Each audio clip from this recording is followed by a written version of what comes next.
From the Salesforce Tower in downtown San Francisco, it's theCUBE, covering Accenture Tech Vision 2019, brought to you by SiliconANGLE Media.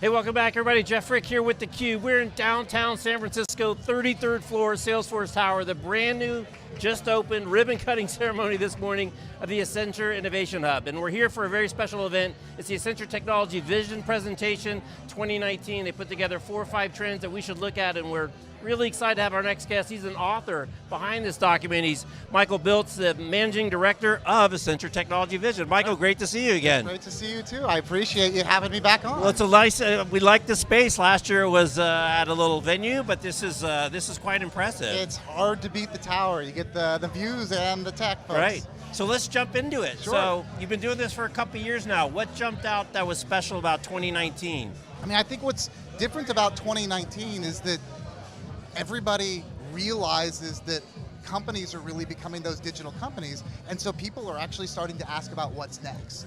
And I think this is really the first time that we've seen not just companies introspectively trying to figure out how to change themselves, but really looking for that next step to figure out how they change the way people work, the way people live, and even people realizing that the things that they're doing are really having an effect on society as a whole. Now I'm sure there's got to be some CEOs that are going to say, Michael, we're already there and we're looking at the next chapter, we're barely getting started. It seems like this thing has just got started, but already we're kind of seeing second order, third order of magnitude changes in how this digital transformation is evolving. Yeah, and I think that's really a result of how effective it's been, is that the reason everybody's so interested, the reason they're excited, and honestly, even the reason why you see outcries when things go wrong is because we're changing rapidly, but it really is having big impacts on, just about every aspect of our life. Right. So there's a whole lot of meat in this report. People can go online, you can download it and spend some time reading it. But I want to pick one of the topics that we haven't covered in depth, and that's really this kind of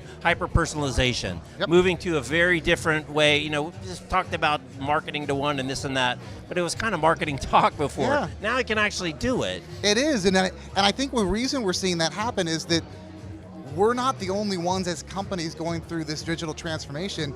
All of our customers, all of our workforce, they're going through that digital transformation too.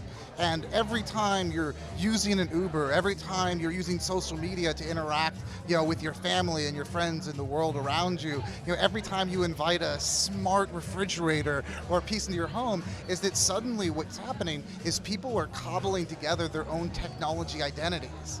And these identities are ones that we're really starting to see become powerful ways for how they connect and how they work with businesses in ways they've really never done before. So we could go for hours and hours, but we only have 10 minutes. But one of the great topics you talked about earlier today is this kind of a concept of everyone has their own reality. And I think the first time anyone saw that was maybe in a Facebook feed when I realized, wait, your Facebook feed doesn't have the same stuff as my Facebook feed. But now it's gone way beyond your Facebook feed and to have these real hyper-personalized experiences all along the way. No, I think that's right. And what we're seeing is that we're really shifting from this idea of personalizations that says, how do I get you into a better category, to individualization where it says, no, I'm actually designing things for you. I'll give you an example. Heidelberg Hospital in Germany is actually working on using digital twins for people. So it's essentially a digital representative of an individual, and in their case, they're using it for things like pacemakers. Everybody's heart is different. Where a doctor is going to want to plate those electrical, probes on there in order to make sure you get the best benefit out of that pacemaker is going to be different for every person. And so instead of having generalized optimized rules, they actually create the digital twin to figure out what's going to be optimized for the actual person that we're doing this on. So that's really interesting, right? Because we've been hearing about digital twins forever, probably GE more than ever in terms of people I've talked to, in terms of create a digital twin for a jet engine, you can run all kinds of tests, but to do it for a person, that's pretty interesting. So are they doing that like on a per patient basis for that one visit, or are they really kind of taking a more longitudinal look at these people in terms of managing their healthcare over time? Well, I think right now they're just taking their first steps. And so they're finding key points that says, like a particular pacemaker surgery. We see companies, like food manufacturers that are trying to figure out whether your genetics is going to dispose you to certain taste or certain flavors or even certain health benefits for it. But we're still in that first step. And I think what's so exciting about it is that you see the benefit that says, yeah, absolutely, having a pacemaker that's built to me is going to work and it's going to be a real benefit to somebody's life, but that's just the tip of the iceberg. We start to ask the question that says, what happens when every company can do this?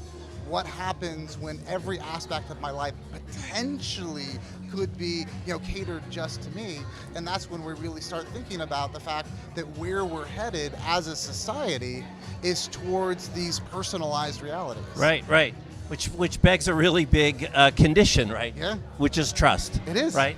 So I'm giving you all this data, not only am I telling you that I'm going to the store and what I'm surfing on my phone, but now you know a lot more about me, and in fact you have a digital twin of me.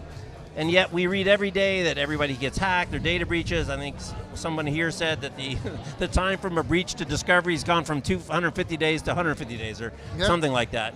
So how do companies manage the trust issue? Because it's a tough environment out there. It really is a tough environment, but I think it's one that companies are starting to recognize is going to be part of the way they really differentiate themselves. Is that on one hand you've got the security piece of it that says you just want to make sure that the bad actors in the world, the people who really are actively trying to do you harm, aren't getting that, and that's part of it.